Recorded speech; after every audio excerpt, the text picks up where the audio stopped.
If you can all hear me okay, can you just wave your right hand? Good, lots of waving hands. Good, that's what we like to see. Fantastic. Well, welcome to today's meeting. We've got a talk today from Ingrid Millington on Auriculas and Primulas. And again, there's lots of new people here today, which is absolutely lovely. Right, okay, we are recording today's meeting and we are on YouTube live. So if any of your members are still uncertain about using Zoom or unsure about it, they can use YouTube. So we stream the meetings live to YouTube at 7:30 and it just couldn't be easier to use YouTube. They just go to our homepage and they'll be able to see the meeting live there. I've got a couple of bits just to run through for 5 to 10 minutes and then we'll be handing over to Ingrid for today's talk. I have sent out the email with the link to the plant list. So that's a list of all the plants that Ingrid will be going through. I have put it on the cloud, so anybody can access it at any point. And half of you are probably thinking that's fine. The other half are probably looking outside the window going, what does he mean it's outside on the cloud? But basically it's on the internet. So anybody can have access to the files at any point. So that's where I'll be putting all the files going forward. If you need any help with that, then hopefully somebody from your club should be able to help out. It just saves having to send attachments on emails and filling up everybody's, inboxes. And sometimes it can send the emails to the junk folder as well. So just putting it on the cloud makes it a lot easier for everybody. And also it means that it saves your committee trying to forward on emails, multiple times. So again, if you need any help with that, hopefully somebody from your club should be able to help out. What I will also do is, for those on a computer, I will send it to you on the chat box if anybody wants to get access to it. So I'll do that shortly. If you have got any questions at any point, by all means ask them. You can ask them during or at the end of the meeting. There's 2 ways you can do that. You can either use the chat box at the bottom of the screen, or you can use the raise your hand function. Now, we've had a couple of training programs now, and hopefully everybody should be okay with how to raise a virtual hand. If you haven't been to one of our training sessions yet, I will put another one on again, probably before the next meeting. So please, do join us for one of those, and then we can walk through all the different functions. So Ingrid's talk will be for about an hour or so. And then once we've finished, we'll say thank you and goodbye to Ingrid. And then I will, as usual, just go to the final slide, give you the details of the next meeting. And I'll be opening the breakout rooms again for anybody who wants to use them. Okie dokie. Right. Let's move on. A few bits and bobs. Just a few tips to run through. For those who are looking to buy peas and beans this year, apparently there's a shortage on seeds. And it's something to do with failures on germination rates for the registration. So apparently there's going to be a huge shortage of those. So if you're looking to buy them, I'd get them sooner rather than later. For our club members, we have got the 50% discounts from Sutton's. So you get all your seeds for half price. So make use of that sooner rather than later. And again, like last year, there's probably likely to be a shortage on compost, particularly multi-purpose and John Innes. So if you need to get any of those, I'd get them again sooner rather than later. And we're now at that point where it's time to start chitting your spuds. So if you haven't started already, you need to start thinking about doing that. For those who know about me and my purple spuds, I like to promote those quite a lot. So all our garden club members will be getting those. I've now managed to secure enough stock for my own club, so I can tell you who will supply them. So you can get them from Bridgend Garden Centre if you want to. They're quite cheap. They're based up in Scotland and they'll send it to you through the post. And on the email that I sent out, I did show you a little video clip from the BBC that talks about the health benefits of the purple potatoes. It's only 3 minutes long, so it's worth watching. It was something that Angela Rippon did a few years ago, and they talked about the antioxidants in them. And the potatoes that they showed were sweet potatoes, and they had about 53 milligrams of antioxidants, which sounds good. Blueberries, everybody knows that blueberries is a superfood. They have about 161 milligrams. But our spuds that we grow, those purple ones, it depends who you speak to, they have got between 150 and 250 milligrams. So it's actually better than blueberries. Can you believe that? Or there's another way to look at it, which a lot of you might find a bit more understandable. Every 100 grams is the equivalent of more than 3 glasses of red wine. So that's probably an easier way to look at it. So yeah, so if you haven't had a go at growing purple potatoes yet, give it a shot. Now, in the beginning, what we used to do is, for those who've been in our meetings right from the start, we used to have a follow-up after each talk, just to go through things in a little bit more detail. So the speakers will generally cover a few topics, but sometimes they might go through it too quickly and people want to ask follow-up questions. So for example, nematodes, speakers have talked about nematodes, and a lot of members didn't know what they were, so we'd follow up in the next meeting. And mycorrhizal fungi, for example, for those who were for Jim's talk, Jim Almond, he talked about mycorrhizal fungi. And he said, you don't need to buy it. You don't need to add it into your soils when you're planting things. But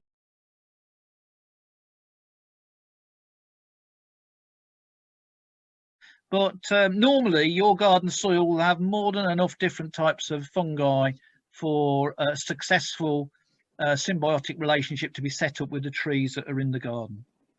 So Simon, sorry, Monty Don is always going on about mycorrhizal fungi and you should plant it with everything. So are you saying that Monty's wrong? Yeah, he is. Yeah. He doesn't know enough about ecology to understand the pros and cons of it. So there you go. Sorry about that. He's a lovely man. He's got a lovely dog, and he's a very well read amateur gardener. Okay, back to the future then. But then obviously Monty Don on Gardeners Wheel says you do need to use it. So it can be confusing. So for the experts among you, which is probably, I don't know, maybe more than half of you, you know exactly what to do. But for the beginners and the intermediates, it can be a little bit confusing. So we usually follow up in meetings, but because we have so many talks at the moment, we haven't had the opportunity. So what I'm thinking of doing is trialing just doing a follow-up video. So rather than actually having a follow-up meeting, just having a follow-up video. So we'll see how that goes, and I will be sending that out to people. And then let me know what your feedback is on that. Just on emails, I am getting a lot of emails, and apologies if I take a bit of time to respond to you. Obviously, Tender Shoots has expanded quite a bit. Our email account has only been set up for 6 weeks, and I've had nearly 400 emails already. So apologies if I do take a bit of time to get back to you. Right, okay. So, Ingrid. Ingrid runs Hillview Hardy Plants, which is based in Shropshire. And it's not just Auriculas and Primulas. They've also got the National Collection of Acanthus and Albuca. I hope I've said that right. Ingrid, you'll have to correct me if I'm wrong. You can tend to find Ingrid at the shows around the country, all the events and fairs, but obviously we haven't had any last year, or we haven't had many of them last year at all, so it has been quite tricky. And it is a family-run business. So I thought I'd introduce the family. Here they are. You've got Ingrid, John, and Sarah. But what is more important than the family members or the owners is the customer service team. So if you go to their website, you'll see who the customer service team are, and these are those individuals. Just give me. That's the customer service team. I've already got the computer on mute, but I can't get to the icon. Right. So I'm going to stop my screen. Now, can I ask everybody just to turn your microphones back on again and just give Ingrid a lovely warm welcome, please, and a round of applause.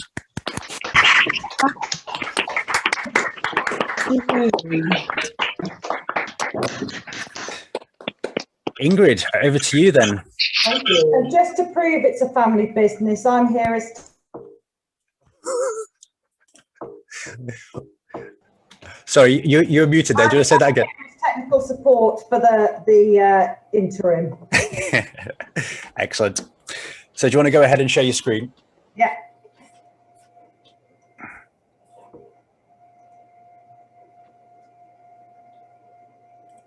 There we go. All yours. Okay. Well, I'll tell you something. This is the most excitement I've had since Christmas. Because I've never seen so many people all in my house at the same time. You know. Anyway, so we are doing Primulas and Auriculas. We have got an awful lot of Primulas, and we've got an awful lot of Auriculas.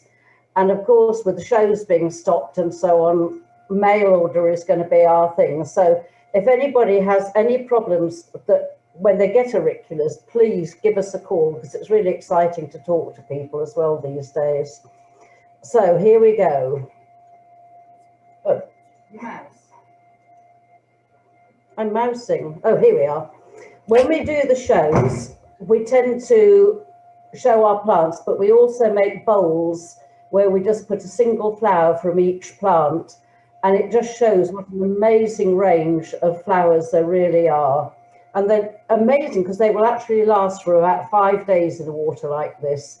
So if you're having a smart dinner party, if we can ever do that again, you could wow them with this. Now, John's just going to do this little bit for you. Right. Auriculars are in the Primula family. There are lots and lots of Primulas about. Most of them are found in the Himalayas, and they tend to be very difficult to grow or very short-lived. So, and there's 5,000 cultivars of Auriculars registered. There's probably loads more, but that's what the Auricular Society have listed. Thank God some of them have died out.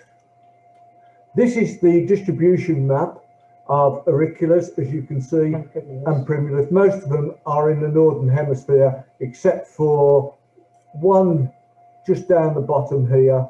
But we had a friend go to the Falkland Islands a while ago, and nobody had seen it there. Presumably it got blown up in the Falklands War. And Ingrid keeps threatening to send me here to the Yemen to collect a Primula. I can't think why. Oops. Yeah, press the button. Right, Primulas and Auriculars have been used over the years for a very long time, AD 50, as medicinal plants. So Pliny said that the Primulas could be used as a panacea for muscular rheumatism, paralysis and gout.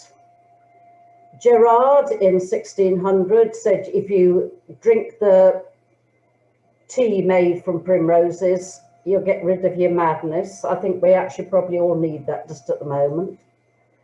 And apparently you can use it a bit like you use dock leaves to put on wounds. But if you go to a Holland and Barrett, somewhere like that, you can actually get infusions from the root. So it has been used a long, long time, particularly not as a plant to look at, but because of its medicinal purposes. Right, we said that the Himalayan Primulas are rather difficult to grow, so I'm showing you one of those straight away. This is Primula Rosea Gigas, and this comes out very early. You'll get no leaves, you'll get a little pink bud, and it will gradually come up into the most incredibly vivid colour. And this actually grows on the sides of streams in the Himalayas. So it's not wet, it's just moist. Very easy to grow, but a lot of these Primulas will be short-lived. So don't think that you're not doing very well if after 2 or 3 years your ordinary Primula dies. You just have to collect the seed, and John will tell you about seed sowing later. This is our beautiful Primrose, and I can't think that there's much more beautiful than this. Okay, we've got somebody who's had a little nibble at this, but I think this is just delightful. Makes you think of spring, doesn't it? And then this is a Jack in the Green. Now, the Elizabethans particularly adored odd plants, and it's a Jack in the Green because it's got this little calyx around the base of the flower, which is green, and it just makes like a little ruff, and you can get Jack in the Greens. It's a Polyanthus, which I'll tell you about in a minute, but it just has this green, and you can get it in varying colours. We have double primroses. Now, we are on the side of the River Severn where it's very sandy. About 4 miles on the other side of the River Severn, it's full of clay. And there used to be a nursery at a place called Blaisley that specialised in double primroses. And they all had to be grown from division, so they were slow. And they had terraces of about 100 varieties, and they used to pick the flowers, wrap them in newspaper, send them to Covent Garden for gentlemen's buttonholes. I don't think gentlemen do that now. Nowadays, they are raised by micropropagation, and they're much, much easier. And this is a very pretty one called Miss Indigo. This is a more modern variety, and this is Freckles, and this has got a beautiful scent to it. Now, this is a ballerina, and the ballerinas are an amazing group of double prims. They flower for about 8 months of the year, and they are weatherproof, easy to grow, and really, really good. If you see something with ballerina on, buy it and love it. Of course, you won't get seed or much seed formed from these, so the flowers tend to last for a much longer time. You can actually get the ballerinas. I saw them outside our local Marks and Spencers. They were selling not this particular one, but several ballerina doubles. But they're not half as good as ours. They're not, well.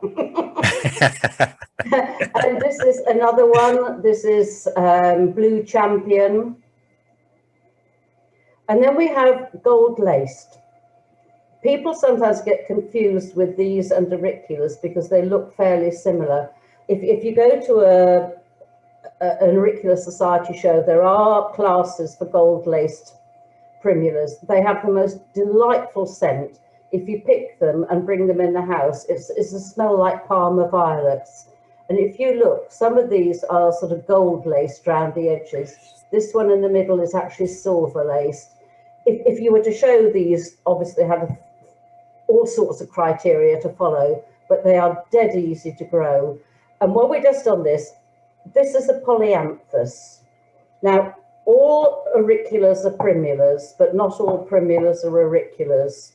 And a primrose has many stems, each with one flower at the end of the stem. A Polyanthus has a single stem and then has little flowers at the top on single stems. So that's the difference, but they're all primulas. This is Primula Guinevea. You can see she's got single stems with a little flower. She's got the most beautiful dark foliage, and they've been used a lot in breeding to get this lovely dark colour to the flowers. And then again with the Elizabethans, this is Primula Wanda Hose in Hose. It looks as though someone's got one flower and poked it into another, and it's just like a two-tier flower. Very easy to grow, very short. Primulas do enjoy being split. They tend to get extremely congested after a few years. And John will tell you about the horrors of vine weevil, and that's an even better reason to split your plants. This is one called Schneekisten. It has large flowers like an ordinary primrose, but the plant is only about 1 inch tall, 2.5 centimetres tall. It's got a beautiful scent, but unfortunately, because it's so low to the ground, the slugs tend to like nibbling it. This again needs splitting very often. And this is Polyanthus crescendo. We lived in Birmingham many years ago, and we both worked for Birmingham Parks. And crescendo was the plant that was grown for all the bedding for the islands and so on, because it's an extremely salt-resistant plant. So if you've got a bed by a road and they do gritting and stuff in the winter, it's very useful to have. It used to only be available commercially, but now you can get it from Sutton Seeds and so on. Very long-lasting plant, beautifully scented flowers, and a very good range of colours. And this is Primula Cherry. You may have heard of Barnhaven Primulas, and they now are located in France. And there's a type of them called Cowichan Primulas that were bred in Canada, which all have darkish leaves with the sort of the edges rolling round to the back. And they have very, very strong colours. They come in yellow and blue and red. And again, they're beautifully scented.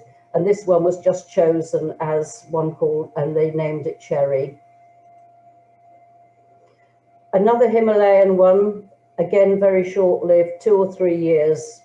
It dies right down in the winter, but this is Primula Alpicola violacea. And this likes the damp again, but it doesn't want to be wet. And this has a beautiful scent of vanilla. There are Alpicolas, they come in yellows and whites and dark purples, but absolutely beautiful scent. Primula Sieboldii, these come from Japan, and when they have the cherry festival with the cherry blossoms, they tend to plant these underneath so they look like rivers. they grow them in the same way as we grow auriculas, and they put them in theatres and so on. It dies right down in the winter. It's a woodland plant, and it will be flowering in about April, May time. But they've never got terribly popular here, I'm afraid. I don't know why, but they are absolutely beautiful and very easy to grow. And this is how the Japanese grow them. They make a similar sort of thing like an Auricula Theatre, but this is with wood and rice paper. And there are so many different ones now, all in sort of pinks and mauves and whites. Some have flowers hanging down like a snowdrop. Others have the flowers open. There are double ones, all sorts of them. I don't know why they're not more popular. There is one nursery who specialises in them, Penny's Primulas, and she's exhibited at Chelsea once? Twice. And the range that she's got is quite extensive. They do have some very strange Japanese names, though. Now, when I worked on the parks, we used to grow the drumstick primulas, and we used to use them for bedding out. And they're a sort of very popular Victorian plant, and they either came in mauve or white, or mauve or white. You had to take root cuttings if you got a particularly good colour, but nowadays you can actually get seed, and you can get beautiful colours like this. This is just first year from seed. You can see the stems are a little bit wibbly wobbly, but by the next year in a damp position, they'll be as fat as pencils and really, really good strong colours. This is Primula capitata moriana that people often think is a scabious, but it starts out and it starts opening from the bottom and all the way around until you've got a sort of globe of purple flowers. Again, it's beautifully scented. There is lots of this farina, this white stuff on the stems, and the undersides of the leaves is completely white and the top is green. Again, it's a short-lived plant, but well worth growing. And that's just, you can see how much farina there is there. People seem to think that it's mildew or something like that, but it's perfect. It's really just their sort of form of suntan lotion. And now I wasn't going to say this, but I'm going to say this for Indy. When I was by Alii, and when I went to a show once, when I was quite young, an old gentleman came to me and said, "You know what, that looks like a monkey's willy." But this is Primula by Alii, which is short-lived, but it's extremely easy to grow from seed. But what it does in the winter is it pulls itself down so that it almost there's a depression where the bud is at the winter time. And if we get very cold winters with rain and snow and ice, sometimes it will make a little puddle and freeze, and you will actually lose the growing tip of the plant. But this flowers in midsummer and starts from the bottom and opens all the way to the top. There is a white form of this now, but it's pretty expensive just at the moment, so I tend to stick with this one. And if you've got a lovely damp garden, which unfortunately we don't have, Primula Beesiana, the Candelabra Primulas, they are fantastic. They will grow, they will have very thick stems eventually, and will grow to 2.5, 3 feet. And you get whirl upon whirl upon whirl, just like a candelabra. So Beesiana tends to have purple flowers. The Bullianas tend to have yellow flowers. And this is just a sort of close-up. This is a little orangey one. This is Primula japonica Miller's Crimson. Again, it's a candelabra type, but you do need damp for it. But the best of all are the Primula Harlow Carr hybrids. These were bred and raised in the gardens in North Yorkshire, and they are stunning. The colours in these far surpass any of the others. So if you ever get a chance from perhaps a seed exchange somewhere, try and get Primula Harlow Carr hybrids and you will not be disappointed. Excuse me. How do I, Indy, get rid of this thing at the top? Which thing's that? The bar at the top. Is your assistant not there? Assistant. How do we get rid of this bar at the top? She's coming. She's. 2 seconds. How do I get rid of this bar at the top? What have you done? I haven't done anything. Bar there. No. Oh.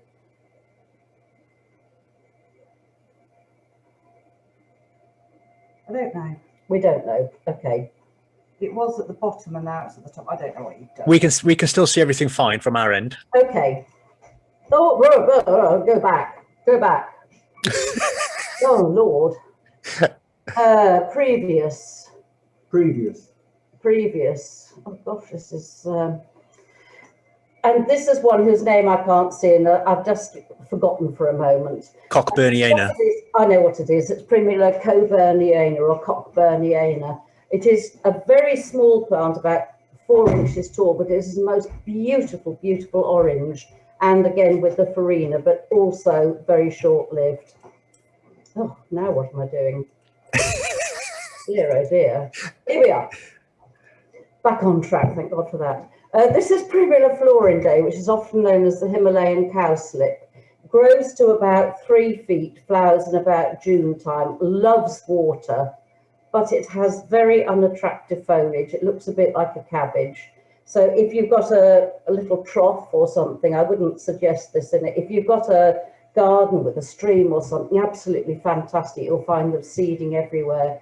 It's got the most delicious scent and it's a very good cut flower. Comes in red and comes in orange as well. So I said primulas have been used as cure-alls and auriculars too, because in fact when auriculars were grown aeons ago, when they had houses where the cattle lived underneath and the house was above, they actually used auriculars and the scent as a bit of a Febreze, didn't they? Yes. However, this is what auriculars are supposed to be able to cure: hernias. I'm not quite sure how you use them to hernia, but never mind. Wounds to the chest, as a draft against cramps, for convulsions and palsies, chew them for toothache, the juice rubbed on ulcers, because in fact if you get an auricular leaf and pull it apart, it has got a bit of stuff like aloe vera, the sort of sap. Healing splits in the skin, prevents chapping, good for your nerves, gets rid of headaches, gets rid of colds. And if you happen to be eating a sea slug and you're not terribly well, eat an auricular and Bob's your uncle. So they're quite useful plants, so you don't really need them for their flowers. Just come and get them as your first aid kit. But auriculars now, this is how people imagine seeing them. This is an Auricular Theatre from Cork-Abbey, which is a National Trust place. Now, a theatre is for showing, but not for growing, because auriculars like lots of air movement around them, and in a theatre, they don't get air movement, but they are put in there when they are at their best. Here, they're growing in long tom clay pots, which again is not brilliant because they're very, very top heavy. And so you would just put your things in the theatre, and when they're finished flowering, you take them out and put something else in there. But they do look very, very smart. This is what one of our customer relations thought it was more. We make quite, or John and Sarah make quite a lot of auricular theatres, and a lady that we sent one to actually has hanging pelargoniums in the summer in hers, because it's a bit too warm for the auriculars, and pelargoniums don't mind staying there all summer. So this is what they look like when they're doing their flowers. You begin to wonder at this time of year, why on earth do you grow these things? Because they're not terribly exciting. But when they start doing their flowers, then you remember exactly why. So there's a sort of classification of auriculars. If you look at a catalogue, you'll see gold-centred red, and that will be an alpine with a golden centre. If you see a self red, that's a show one, and all this is farina. But we're going to go through these now, and on the list of auriculars that I sent out, it describes all these as well, so you don't have to forget. So the borders, when you see something with a B in brackets at the back of it, it's a border auricula that has mealed foliage and the petals have frilled edges, and they used to be called dusty millers because they looked as though they'd got flour on them. And these are the easiest to grow outside. The weather does not affect them whatsoever. And I would say auriculas do not care about the cold. What they don't like is winter wet and hot summer sun, but the plant itself is extremely tough. So this is old red dusty miller. You can see it's got curly edges. This is Osbourne Green. There are people that love the green ones. It's not a particularly beautiful plant, but it is a border and it's green and it's got a lovely scent. And it's a very old variety. A lot of these old varieties are very useful if you want to do hybridizing or so on. This is Old Irish scented, which is old and it's Irish. And guess what? It smells nice. And if you really are a beginner and you want to try Royal Velvet. Royal Velvet has all these fluffy edges. And if you look on the bench, you will see it's twice the size of any others. It grows really, really easily and really well. And this is another, this is Charles Rennie. You see, there's quite a good range of colours, and this is Ginger Spice. Now we get the doubles. Now the doubles are just as tough, but if you want to grow them outside and it rains, you will just get the flower full of water and it'll lie on the ground and it'll be slug eaten and it just won't be very pretty.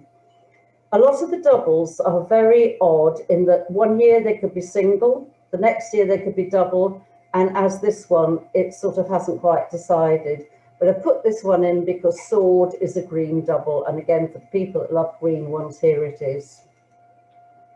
Cinnamon, this is a more modern variety, and this sort of tan colour came in about 20 years ago, I suppose, and the flower is very nice and tight and the stem is quite strong.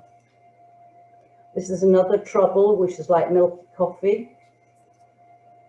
Two-tone mauve, a looser flower, but a lovely scent. And Susanna I've put in because this pink is not the most common colour in auriculas, so things with this sort of colour are used in breeding. So then if you have managed to grow borders, you might want to try something a bit better. I mean, a bit different, let's say. And these are the Alpines, which will always have an A after their name. And they are either gold-centred, as you can see, with a gold centre, or light-centred with a light centre. They used to be called a shaded self. This bit in the middle, if you were to rub your finger on it, there's no farina there, so the rain isn't going to spoil the flower. And it has a cream or white centre with violet or purple shaded edges. So you can see it's darker in the middle and paler towards the edge. This is called Jack Dean. Oh, can't see the name on that one, so I forgot. Sophie. Sophie, oh, thank you very much. You see, it's this bar at the top. Beatrice, you can really see the shading in this one. It's much better. And this is Ethel. Ethel's a good seller because lots of people have got Auntie Ethels. But the gold-centred ones tend to be a bit less interesting. I'll show you about half a dozen pictures and you will see that there is not a lot of difference. The only difference will be if you were to go back in the parentage, then for crossing and so on and breeding, you might want to use some of the traits. This is the Egyptian. And Andrea Julie is not dissimilar. And Joe Perks is not much different. And Paleface isn't much different. So you can see the golden centred ones are not so variable as the light centred. And here's Winifred. But now we're coming on to what people might recognise as a real auricular. And this is a show, and it has an S after it. So the flower has a central paste zone. So all this white bit here, if you rub that with your finger, you will get like flour on your fingers. And the trouble with these being outside is if it rains, it just spoils the look of the flower because the raindrops sort of roll that around the outside. And the flower petals are of one colour and they usually have farina on the foliage. So this is Trudy, and people love to paint these, and I think they would make a brilliant range of buttons myself. But this looks as though it's just been painted this morning. Pot of gold, you can see that white bit, it really shows out brilliantly. Alice Haysom has a very attractive foliage. It's very serrated at the edges. And I actually sent some plants to a lady who was buying them for her grandmother, who was in her 90s. And the grandmother had actually, her father had raised this plant. So it's a very old variety, but it's still doing extremely well. Can you tell me the name of this one? Swift. Swift. I put these in because I found some, we went to an auricular show and there were some beautiful new colours. You can see this has sort of got the pink of Susanna in it. And then we get the edges. Now these are, sometimes they will have show, or they might be called a fancy, and they have green, grey or white edges. They have a black body with a green edge, and the grey or white meal, you can see here at the edges, may obscure the green edge. They usually have mealed leaves, often with serrated edges. So here we have silver, where you can see there's farina on the back of the petals, and there's farina along the edges. You've got a question. Oh, has somebody got their hand up, or is that? Oh, no, don't worry. Okay. Yep. This is Sherwood. Now this one, you can see there's a big blob of water in there, and you can see here all the meal has sort of just spoiled the look of the flower. If you can do these, oh, there's a funny blue line on my screen. Can you see that? Yeah, don't worry. Okay, I just thought it was pointing at something special. We water ours overhead, but it happens at about 4 o'clock in the morning. So it doesn't tend to spoil the flowers very much, but if you can water them avoiding the flowers, or even water from underneath, it'll be better. And then we have fancies. And a fancy has a body colour that's not black. So, you know, it's here, it is not terribly easy to sometimes work out whether something's a fancy or a grey or a green, because men and women see colours in different ways, I've noticed. So here we go. This is Nankanan, which is one of the ones with yellow and green. Now these are much easier to grow than the ones with the sort of reds and blacks. I don't know what it is. Maybe it's more leaf made of the flower, but much, much easier to grow. And this is Hinton Fields. You can see that it's got a different coloured reverse to the flowers as well, which is very pretty. But the stripes are what are really going at the moment. And all the breeding is done by amateurs. There is nobody commercially breeding auriculas. So a stripe may have just S, or it might have ST. And there are also now double stripes. So this is where a lot of work's being done. This is Lord Sayen's seal, which is quite an old stripe, so it's not terribly stripy. And this, I can't see the name on that one. Stormy weather. Stormy weather, that's right. Now this is quite a new one, and you can see the striping. It's really just made from farina, but you can hardly tell that there are 6 or 8 petals there. It looks as though it's just a circle. This is Queen of the Night, Königin der Nacht. Quite an oldish stripe, but quite small flowers on this one. Cutie Pie, this is a fairly modern one, and again, you just can't see that there are petals there. And I can't see this one. Night and Day. Night and Day. I should have had these written out. I should have had my own list, shouldn't I? Absolutely charming. I think it's so pretty. And the way they're being bred now is just astounding.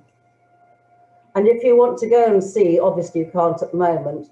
I mean, we never do shows like this because we just don't have the time. But if you go and see them where they've been looked after and tied, it's an absolute treat just to go and look at. And the work that goes into it and the pleasure it gives people is nobody's business. There are normally, in a normal year, there is the Midland show, which is held at Knoll, and then there's the Southern show, and then there's also the Northern show as well. So there's 3 or 4 shows. Usually there's an early show with each one as well. So that's how it's all done. And is there a society as well? I think I saw on the internet there's a Auricular Society. They're all parts of the Primula and Auricular Society, and they are so helpful, and they do a lot of very, very good booklets for about £2 each, telling you all about them. And they're so helpful, and you can buy plants there, so really, really useful. But John's going to do the boring bit now. Well, it's not boring, but I like the pretties and he likes the uglies. So these are pests and problems of Primulas and Auriculas, though of course you'll be such brilliant growers that you won't get any pests. So over to you, John. Would you like to get closer there? Yeah, I'll just move over. Now, none of you have these sort of problems in your gardens, so we'll just skip through this quite quickly. All those, but they do cause problems, particularly as Ingrid pointed out with some of the lower grown primulas, and it's very difficult to control them. I mean, a lot of people suggest beer, which I think is an absolute waste, as you know. Methaldehyde has been the usual slug killer that's been around for a long, long time. It's been banned in a lot of countries because they found methaldehyde actually in the watercourses, which doesn't do us a lot of good. But this is the best one that you can use, and we've used it for about 10 years now, and it contains ferric phosphate. Now, we put this slide in because we couldn't ever remember the name of it, but this was sold by Sainsbury's a couple of years ago, and it only kills slugs and snails, so it's perfectly safe. There is a nematode that you can use to control slugs, but the trouble is it doesn't control snails, and it's also very expensive. So I would always recommend somebody to use ferric phosphate because it's completely safe for all other animals and the environment. Now, the biggest pest is vine weevils. This was a cartoon some years ago in the Telegraph when vine weevils were becoming a serious pest, and people sometimes think that vine weevils arose because of using peat, but actually they were a serious pest before the Second World War. But in those days you used some nasty, horrible things to kill vine weevils. This is the vine weevil that you'll see in England and Wales. This is the one that tends to be more common in Scotland. So we'll move on. These are the adults. This is the damage that adults cause. This is the notching on the leaves of Virginia. Virginias are a good indicator plant to show that you've got vine weevil adults about. And I'll guarantee that every one of your gardens has got vine weevils. It's a British native and it just loves living in the gardens. This is what causes the problem. These little C-shaped grubs. If you have problems in your garden, if you're growing primulas or you're growing cyclamen and lots other things as well, if you knock them out and the plants are looking a bit ill, you could find these. We found some last week in some Himalayan rhubarb that we were trying to grow, and they seem to have toppled every single one. People think that they only attack herbaceous plants, but you can see here they're damaged to conifer roots as well. So they can attack quite a wide range of things. They are actually the major pest at the moment for nursery stock, no matter what you're growing. After the C-shaped grubs, you get the pupa here.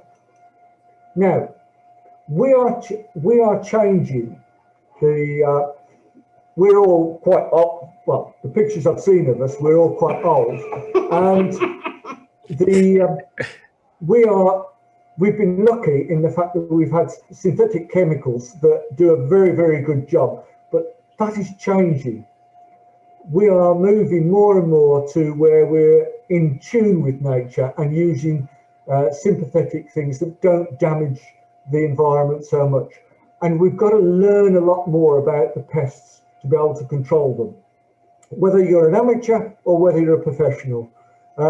So this is a typical life cycle of the vine weevil.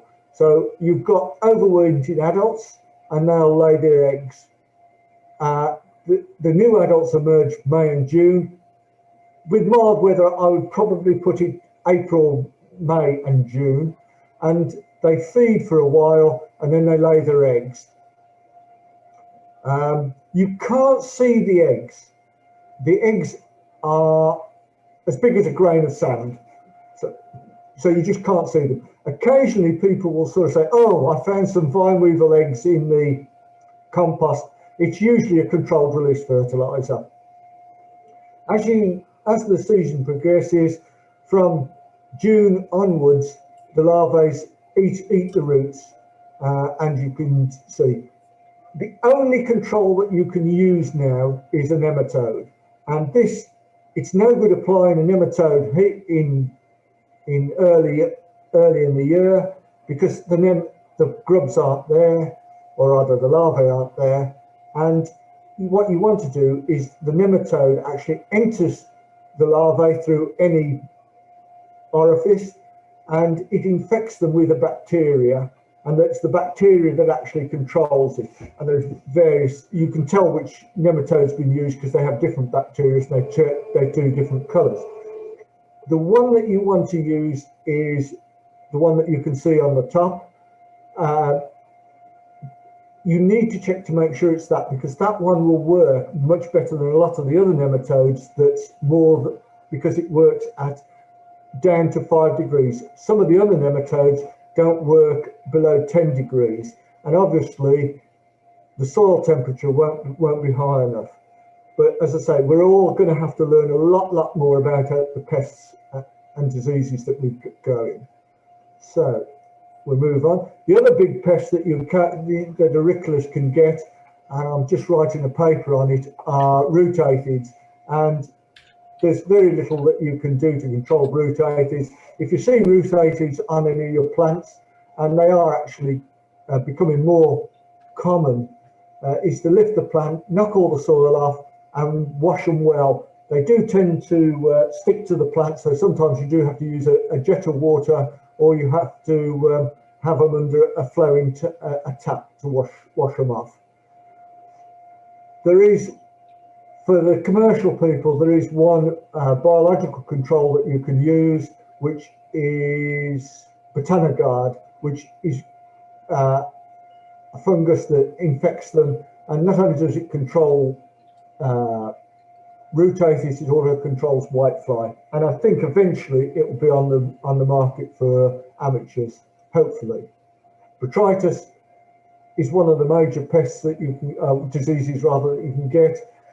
What you have to do really is just keep air movement. There's nothing else that you can do. Fungicides are dropping off the market like anything. A few years, 10 years ago rather, there was 2,000 product or 2,000 active ingredients that you could use. Now you're down to about 1,000.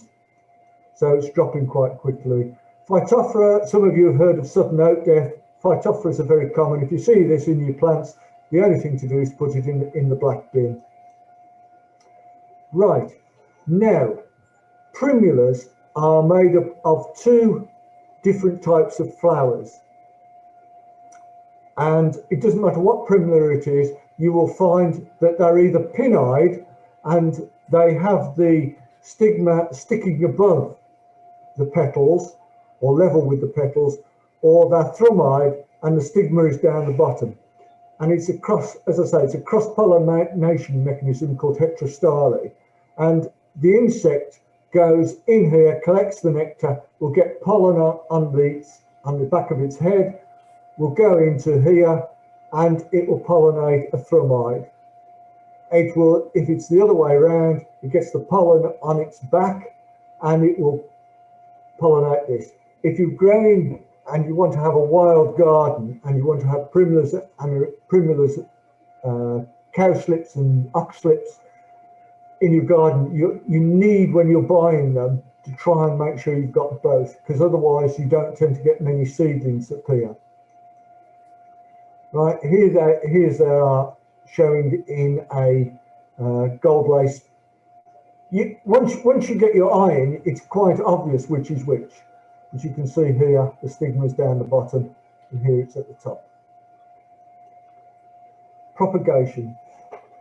Seeds. Seeds are the easiest way to propagate primulas and auriculas. Well, certainly primulas. This is an auricular flower. It's just, the seeds have been set. They're just ready to burst. Now, it doesn't matter whether it's an auricular or a primula. If you can catch it at this stage when the seed pods are just about to burst and you sow the seeds straight away, it will come up like cress. If you store the seeds, most of the primulas then need cold to germinate. If you think of when being in the Himalayas, the flowers occur one year, they lie under the snow for the winter where they're subject to cold and wet, and so that washes out and breaks down the inhibitors. So all you have to, as I say, if you sow them like this, some of them are very easy. The first one that Ingrid showed you, which was Rosea Gigas. Rosea Gigas, that will germinate like anything. Primula capicata, that will germinate without it as well, but most of them need that cold treatment. And right. do they come true from seed, or? Yes. Most of the primulas will come true from seed. You'll get hybrids, obviously, but most, if you as long as they're isolated, they come true. But with auriculars, you could get anything. Yeah, auriculars are so interbred that right. What you get is, so if you're breeding auriculars, you'll probably, out of 1,000, you'd probably throw 999 out away. Right, okay. It's just occasional. So it's a bit like hellebores then, because hellebores self-seed quite a bit, don't they? And you never really get a good one, do you? Very, very rarely. And if you do, then you can, I mean, it's like the white Primula vialii that was, it occurred in a nursery up in Durham, and it has to be micropropagated. It won't breed true. So splitting, we carry it out in early autumn. If you read a lot of the books, they'll say after flowering, but the climate has changed. So we have now found that it's best carried out in early autumn, so September, October, and the plants still grow quite happily. If you do cuttings, side shoots, you can do that any time of the year, but you do need to place them in a propagation unit. If we do it, if we're short of a variety, we place them into a plug tray and put them on a heated bed, and it has mist, keeping them moist all the time, and then we check them when slow rooted through that we take them out, which it's one easy way of bulking them up. Some people do micropropagate auriculars, but they tend to be a bit cabbage-like. This is how we do it. We grow things slightly different to a lot of people. We grow all our stock plants to ensure that they're true to type in 1.5 litre pots, and we split them up and we pull them apart. You just have to give them a good shake, knock the soil off, and divide them as per normal. This here could easily be broken off and used as a cutting.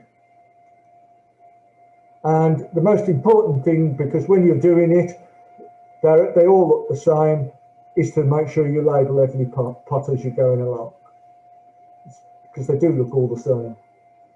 Right, peat versus loam. I'm not very keen on loam. The reason that we're not keen on loam is we had a sample once, and the loam, which wasn't really loam, it was just topsoil that had come off a building site, and there was glass in it, there was bits of wood, and it wasn't very good. We use peat and potting bark, and that's the medium that's still used by most growers over a wide range of things.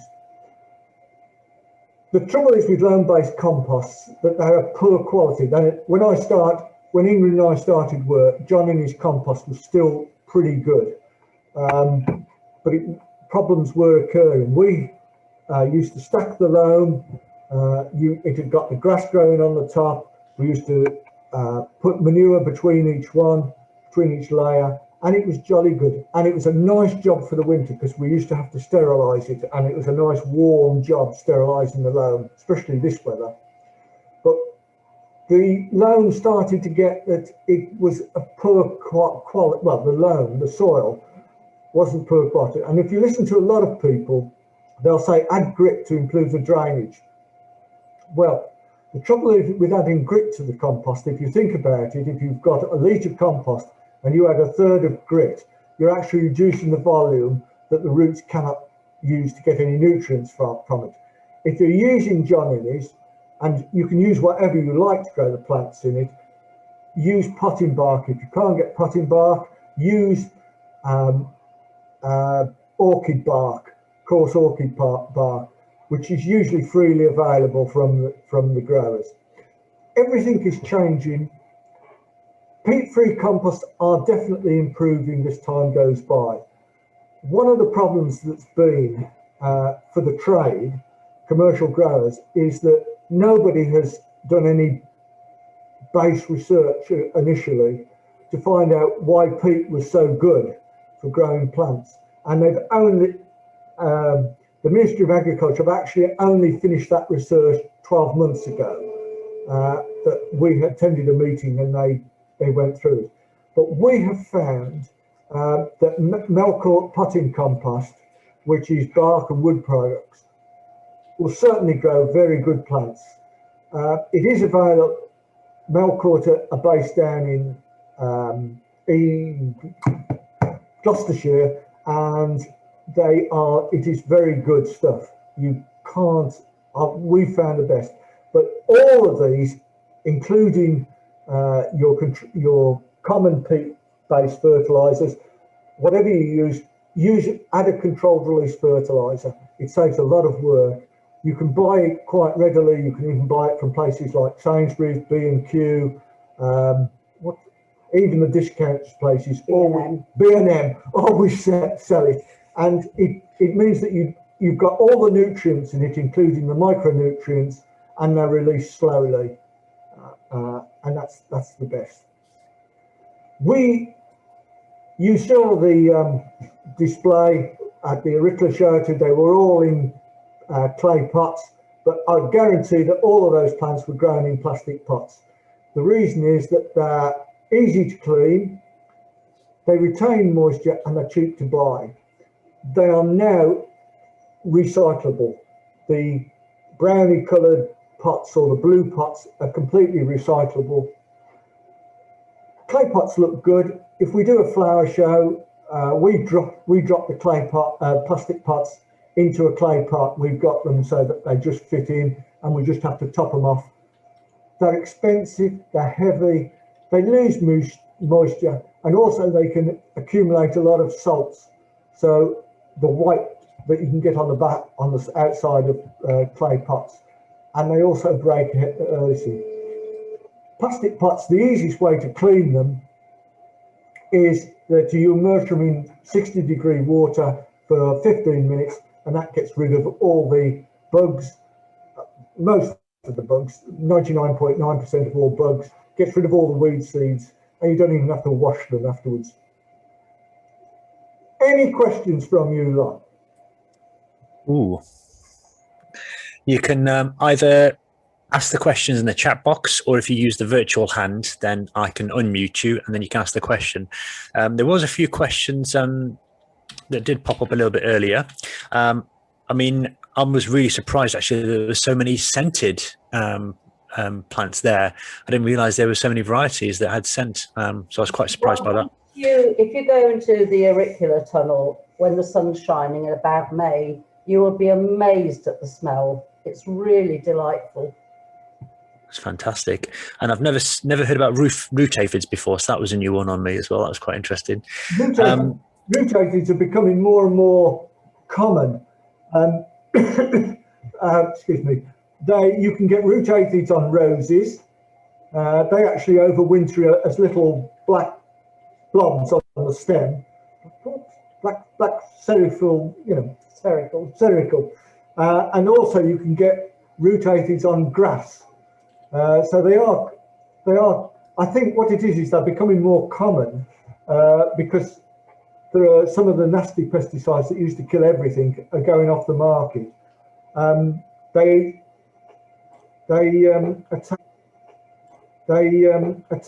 have quite a problem for root aphids are a problem on a lot of rice crops as well, and celery in America. Oh, wow. Okay, brilliant. So we had a question earlier. Can you clarify what the difference is between a Primula, Polyanthus, Primrose and Auricula? Right. A primrose has a basal rosette of leaves. It sends up many small stems, and each stem has a flower at the end of the stem. If it's a polyanthus, it has a basal rosette of leaves. It then has a tall stem, and from the tall stem come shorter stems with a flower on it. And an auricular is just a different kind of primula. There are, because it's such a big family, there are actually 27 different groupings of primulas. There's actually probably 28 now, because the botanists and taxonomists keep changing things. Because now, is it Dodecathion? Some of you may know Dodecathion, shooting star. That is now a primula. So that's just to confuse everybody. But if you just call them all a primula, you'll be safe. Brilliant. And what do you call somebody who's into auriculars? Are they called an auriculophile? They're called our best friends. Oh, are they? So it's not similar to like a galanthophile. I think auriculars become a bit like stamp collecting. And once you've got one, I better have another one, that was a little bit different. And a lot of people, there was something in one of the gardening magazines a few years ago, and it was, they showed a picture of a Primula Auricula John Wayne. I got so many orders for John Wayne from people that like cowboy films. Wow. Somebody's just sent an order today for 2 Primula Auricula Harry Hotspur, not Harry Hotspur, Kevin Keegan, because their staffy had just died and it was called Keegan. Oh, wow. Crikey. Quite a lot for people Joyce is a very popular one for people that have died to give to their nearly loved ones. There's not a Joyce there, is there? But no, it's all sorts of things. But the main thing is they're not difficult to grow, but people think they are. They're just killed with kindness. Yeah. Brilliant. John made a little comment earlier that because we were talking about black bins, actually different regions have got different coloured bins. Right. Yeah, so it's the residual waste bin that it needs to go in. So for Phytophthora, it can be your green bin. Don't put it in the compost bin, put it in the rubbish bin. In the rubbish bin, yeah, great. A question from somebody saying, my auriculars have lots of side shoots. When should I remove these? I wouldn't remove them. What I would have done is pull them apart in the autumn. I mean, if you've got 1 or 2 plants, you could probably do it now because you can look after them. It's better to pull them apart and rebury them because they sometimes send up what they call a carrot. So they're a little bit like a palm tree with a rosette of leaves at the top. And it's just the way they grow, but you won't get such good flowers if you don't actually divide them. Right, okay. But you don't really want to take the side shoots just off because you'll just be left with this little sort of palm tree umbrella. Right, okay, great. Hi, Linda, did you have a question? Yes, I was going to ask about the Harlow Car primulas, yes. The candlestick ones. Are they, because they're moist, and I have seen them at Harlow Car, how close to a bog garden could you plant them, or would a bog garden be too much for them? Give them to there's a garden down in Worfield, the village, called Lower Hall, which has the mill race going through with a great big pond, and they have the candelabras planted right up to the edge of it. Oh, right. Okay, lovely. Thank you. And at Harlow Car, they've actually got them growing very, very close to the stream now. I don't know if you've been. Yes, we went not last year, the year before. Yeah, they looked really, really good that year. Beautiful colours. Yeah, they can take any amount of moisture. Right, okay. But they're lovely. not. You really got to look out for them, because Harlow Car, you either need to be along to something like the RHS to get the seed. Yeah. But don't be naughty and pick the seeds off the plants. No, No, we wouldn't do that. I might fall in the water. Oh God, you'd just think what you'd smell like when you got out of that. What's really surprising is in one of our earlier meetings, in fact, it was in December, I did like a little Christmas quiz. And one of the questions I asked the audience was, I said, it's completely anonymous, by the way, so there won't be any names. How many of you have actually pinched a plant from a garden that you visited? And you won't believe it, more than half of the audience had pinched a plant. So I was sitting there thinking, the next time I have an open garden event, who am I going to let into my garden? When I was little, my grandmother used to send me, we'd go to Bodminton or somewhere, so come on, Inky, just go in and take me a little cutting of that with you. You can't let me what Gran says. Right, a few other questions. You mentioned earlier that rain damaged the auricular flower. Does that mean they should be grown in a greenhouse or under cover, or are you constantly outside with an umbrella? Depends on whether you care. You know, if you were growing them to show them, obviously you want the flowers to be pristine. But if you're not that bothered, it's not going to spoil all the flowers. It's just going to, like a little ball of mercury, the water will just roll around on that farina. It will just mar that particular flower. And it's only the shows that are affected. The borders, Alpines, they're fine grown outside. It's just the shows that just need that little bit more care with watering. You know, if you want to grow them outside, then you'd have to, and it was forecast rain, you'd have to put a sheet of glass over them or something. But as I say, Alpines, borders, you don't have to worry at all. Brilliant. Can you recommend the best early flowering varieties to help bees emerging from hibernation? No. Auriculas or Primulas? It didn't stipulate. I mean, primroses are as good as anything. Yeah. We've actually got some primroses out in flower at the moment, but I mean, it's very unusual, isn't it, to have them out this early? I mean, I would say really sort of British natives, cow slips, ox slips, things like that would normally be out because they've been around for so many years that bees and so on know about them. The ones they don't like are double prims because they're just useless to them. And some of these ones you buy in markets with great big beautiful flowers, they're just not really very good for the old nectar. They're good for us to look at, but often small flower is better. Yeah, okay, great. Those ones tend not to be very hardy anyway. There's really only the wonders and the Polyanthus that are completely hardy. A lot of the other ones they're just not designed to last. Yeah. Okay. Could you, if you were growing them indoors, to bring them on earlier, and then you could plant them out, would that be helpful to get an earlier flower? Not really, because they wouldn't be hardy enough, because you've been bringing them on somewhere warmer and you put them out and then we get the beast from the east. Yeah, sure. Lose them. Yeah, okay. Another question. Greenfly have been very resistant this winter. Soft soap-based sprays seem to be ineffective. What synthetic products would you recommend from the bargain basement outlets? In the winter, we tend to use a pyrethrum-based material. Pesticides are very difficult to keep up with, and I always recommend people. I apologise for saying it, but if you go if you put pesticides into a search engine, eventually you'll come down and you'll find HSE, and if it's a bloody awful website. Sorry, but it is.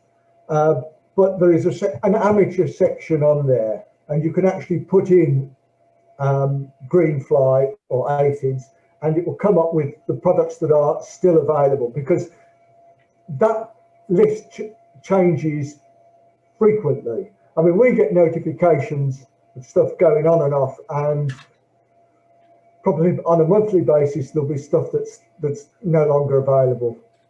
But in the winter, I use one of the pyrethrum. A lot of the biologicals actually need it slightly warmer, which is going to be a problem. Anyway, if you can't find it, drop us an email and John can look it up for you. Okay. Would SB Plant Invigorator be any good? Because that's quite a popular one, isn't it? Yeah, I mean, we use that. We use that some of the time. We don't use it. We never tend to use the same thing in succession. So if you're still using SB all the time, then you can get resistance build up. But I mean, in the garden, does it really matter if you've got green fly on it? You know, the ladybirds are starting to move. Certainly in our tunnels, that are quite active at the moment, and they chobble the green fly quite happily outside. I'm not that keen on people spraying the gardens. I don't think it's as necessary as chemical companies have you believe. Yeah, sure. Okay. And what are the best conditions to overwinter potted auriculas? Cold. Cold. Free air movement. It's air movement. The cold is never a problem. They can get frozen solid, and that's not a problem. Just keep them ticking over. Better on the dry side than the damp side, and don't expect them to look lovely in the winter. All you need to do is take off the dead leaves in case you're going to get detritus and stuff, but otherwise just look the other way for the winter. I mean, we don't water from November till February. Right. Unless it's suddenly you get a hot spell or something. Yeah. Over the years, we tend to try various things. Neem oil is actually illegal to use in this country. Oh wow. Yes, it's never been tested. It's never been approved. So if any of you have used it, the fine is unlimited fine and 2 years in jail. And you won't be seeing John for a while, then, will you? The same as if you're using soapy water. Soapy water. You could actually be fined for using it. I mean, just because you're being green and just putting your soapy water on your plants to water your plants, that's not illegal. But if you're using it to control aphids, it is illegal. This is the stupidity. In this country, we're controlled by CRP, which is the Chemical Control Authority. And to be honest with you, they're like a lot of bureaucrats, not very up to date. Right. I'll be as polite as that. Fair enough. Great. Harry, did you have a question? Yes, thank you, Indy. When at the beginning, I lost the internet connection for quite a bit. I was wondering if you mentioned a website address. About? A website address for you? Did I put that on the? Yes, it's on the thing that's on the cloud with the list of plants. Yeah. The website address is on there, but it's quite easy. It's hillviewhardyplants.com.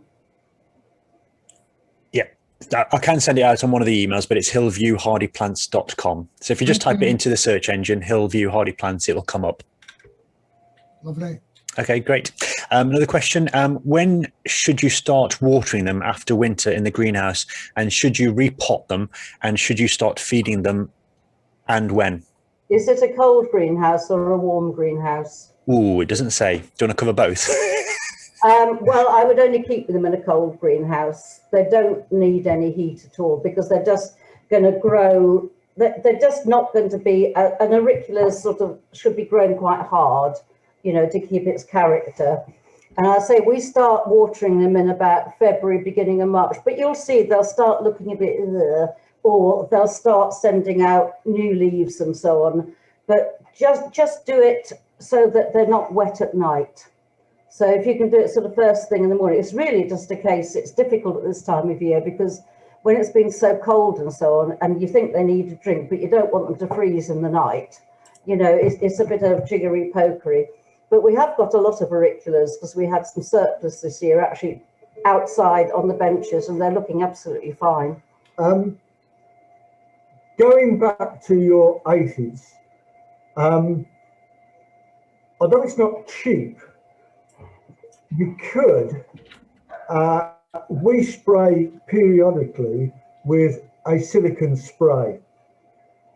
It's sold, there are quite a few of them about, but although it's not sold as an insecticide, definitely has got insecticidal properties. And silicon is actually it's a fertilizer.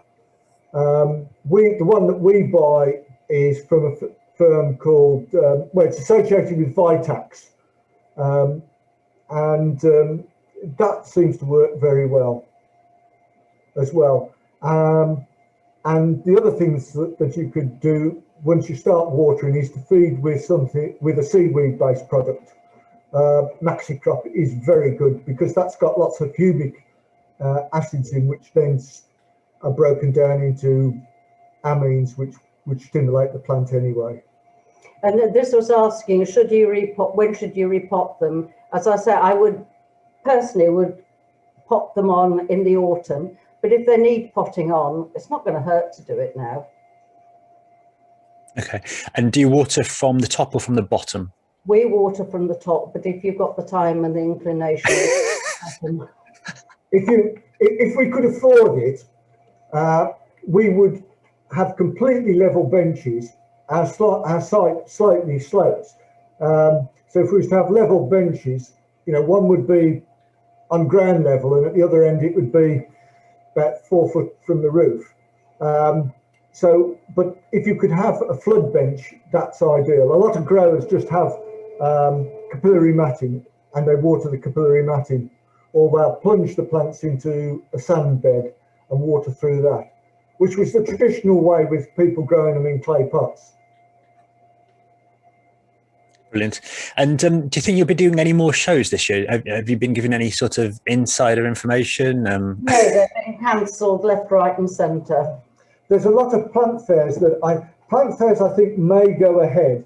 So the thing to look on is rare, depending on where you live, rare plants, or who's Judy's firm? Flower Power. Flower Power. They are likely to go ahead. If you're in Herefordshire, Hurdy's Croft have a plant fair the beginning of May. I think it's bank holiday, the first bank holiday. Well, we're just about to put up the list of shows and sales we should be doing, but we just had another one cancelled today, so we'll be putting it up tomorrow. But at least we've got links to all the ones there, and it'll give you some idea. But I mean, Malvern is one we do in the spring because we only sell auriculars there, and that's already been cancelled. So The RHS aren't saying anything. Yeah, the RHS aren't very forthcoming with us. Okay. There's one question about silicon. The one that we use is a product called Hortistar. Hortistar. Okay. And that's by a firm called Hortifeeds. But whether you want to spend the sort of money for it is up to you. But it does work very well. Sure. Okay. And is the nursery open to visitors, or is it mail order only? At the moment, the government says nurseries have to be closed. Okay. But we normally open at the beginning of March till the middle of October. And we can do click and collect. So if somebody wanted to order them, we could get the plants ready. They could come and collect them, and we do mail order. Okay, great. And has the Knoll show for April been cancelled? Yes, I think so. It has, yeah. Okay, brilliant. Well, I think that's all the questions. I think that is it, unless anybody comes in with the last one. Otherwise, thank you very much for that, Ingrid and family. Really enjoyed that. If you just want to ask a question, just send us an email or phone us up. Yeah, brilliant. Great. Okay. Thank you. Brilliant. Can I ask everybody to give you a lovely round of applause, please? Thank you very much for that. Thank you. And also Stella asked me to give you her her thanks as well for organising. So brilliant. So thank you very much. We'll see you soon, Ingrid. Thank you. Take care. Bye. Thank you. Bye. Right.